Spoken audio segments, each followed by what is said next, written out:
درخت ملا تو وہاں پر لیٹ گیا، اور جب خواب سے بیدار ہوتا ہے تو نہ تو اس کی سواری ہے، اس کا توشہ وہاں پر موجود ہے۔ اور آپ جانتے ہیں کہ عمومی طور پر انسان جب خواب سے بیدار ہوتا ہے تو اسے پیاس لگتی ہے، اسے پیاس لگی رہتی ہے۔ وہ صحرا میں ہے، کہیں آبادی میں نہیں ہے، ایسے چٹیل میدان میں ہے کہ بغیر سواری پر سوار ہوئے اور بغیر کچھ کھائے پیے اب اپنی جگہ پر پہنچنے کی امید نہیں ہے۔ وہ بیچارہ پریشان ہو کر کے کچھ دور مشرق میں جاتا ہے، پھر کچھ دور مغرب میں جاتا ہے، کچھ دور شمال جاتا ہے، کچھ دور جنوب جاتا ہے، اس طریقے سے پریشان ہے۔ وہ جب چاروں طرف سے جا کر کے عاجز آ جاتا ہے تو کہے کہ اب تو ہماری سواری ملنے والی نہیں ہے، آؤ ایسا کریں، جس جگہ پر ہم لیٹے تھے اور وہاں سے ہماری اونٹنی غائب ہوئی تھی، چل کر کے وہاں پر لیٹ جاتے ہیں اور لیٹ کر کے اپنی جان دے دیتے ہیں۔ یعنی دیکھیں ہو گیا ہے اسے کہ اب میری جان جائے گی، جان بچانے والی کوئی چیز نہیں ہے۔ کہا کہ پھر وہ سو جاتا ہے وہیں پر، پیاسا ہے، بھوکا ہے، بھوک کی طرف سے اور پیاس سے تنگ آ کر کے جب بیت ہوتا ہے، جب اس کی آنکھ کھلتی ہے تو کیا دیکھتا ہے کہ اس کی سواری اس کا سارا سامان لیے اس کے سرانے پر کھڑی ہوئی ہے، سرانے پر اس کے سرانے کھڑی ہوئی ہے۔ اب خوش ہو کے اتنا خوش ہوا کہ اسے یاد نہیں رہ گیا میں کیا کہہ رہا ہوں، اور خوش ہو کر کہتا اے میرے رب تیرا شکر ہے، اے میرے رب تیرا شکر ہے، اور جذبات میں آ کر کہتا ہے کہ اے اللہ تو بندہ ہے اور میں تیرا رب ہوں۔ یہ کہنے کے بجائے کہ میں تیرا بندہ ہوں تو میرا رب ہے، تیرا شکر ہے، کیا کہہ دیتا ہے کہ تو میرا بندہ ہے اور میں تیرا رب ہوں۔ اللہ تبارک و تعالیٰ کتنا خوش ہوتا ہے کہ اتنی خوشی اسے لاحق ہو کہ اسے احساس نہیں رہے گا کہ میں کیا بول رہا ہوں۔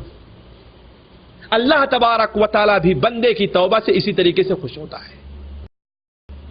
تو توبہ جہاں پر ہمارے اور آپ اوپر ضروری ہے، وہیں پر ہمارے اور آپ کے توبہ بہت بڑی بھلائی کا سبب ہے۔ ایک بھلائی تو یہ ہے کہ توبہ اللہ تبارک و تعالیٰ کو محبوب ہے، توبہ کرنے والا اللہ تبارک و تعالیٰ کو پسند ہے۔ دوسرا فائدہ ہمارا اور آپ کا توبہ سے یہ ہوگا کہ توبہ کرنے سے اللہ تعالیٰ بندوں کے تمام گناہوں کو معاف کر دیتا ہے۔ بڑے سے بڑا گناہ انسان کرے، اگر توبہ کر رہا ہے اور توبہ کے شرائط کو پورا کر رہا ہے، جیسا کہ بھی آخر میں بات رکھوں گا اور وہی اہم ہے، اصل میرا مقصد ہی وہی بات کہنی ہے کہ توبہ کے شرائط ہر آدمی توبہ کرتا ہے، ہر آدمی کہتا ہے اللہ توبہ استغفر اللہ استغفر اللہ، لیکن توبہ کے شرائط کیا ہیں؟ تو اگر کوئی انسان توبہ کے شرائط کو پورا کرتا ہے تو اللہ تبارک و تعالی اس کے گناہوں کو معاف کر دیتا ہے۔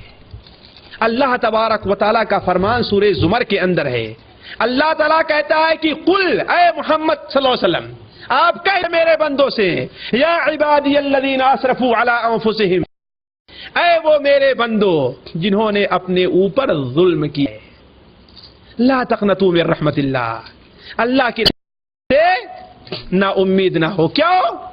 اس لیے کہ انہ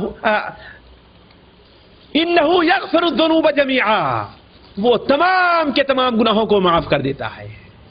ایک بوڑھا شخص اللہ کے رسول کی خدمت میں آیا، مسند بزار کے اندر ہے، بڑا پسند آیا مجھے یہ واقعہ اور یہ حدیث پڑھ کر کے ذرا سنتے چلیے۔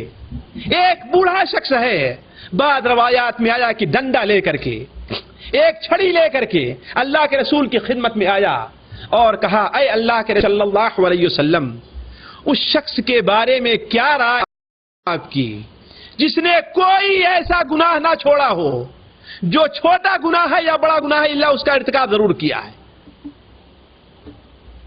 لا ترک داجۃ ولا حاجۃ الا ارتکبھا، اس نے نہ تو کوئی چھوٹا گناہ چھوڑا ہے اور نہ ہی بڑا گناہ چھوڑا ہے اللہ کہ اس کا ارتکاب کیا ہے۔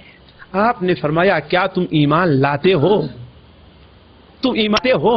اس نے کہا اے اللہ کے رسول میں ایمان لے آ رہا ہوں۔ اشہد ان لا الہ الا اللہ واشہد ان محمد رسول اللہ واشہد ان محمد رسول اللہ.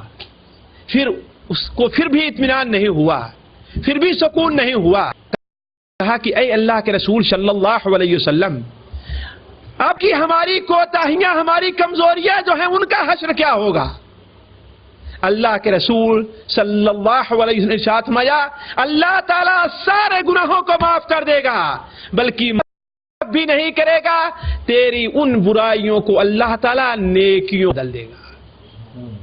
تو توبہ کا ایک فائدہ یہ بھی ہے, واللہ ہم نے توبہ کی حقیقت کو, توبہ کی اہمیت کو جانا نہیں. توبہ سے ہمیں اور آپ کو اطمینان حاصل نہ ہو. اللہ کے رسول صلی اللہ علیہ وسلم توبہ کی اہمیت کو اور حقیقت کو سمجھتے تھے کہ نہیں تھے؟ سمجھتے تھے نا. اس کا نتیجہ کیا تھا؟ حضرت عائشہ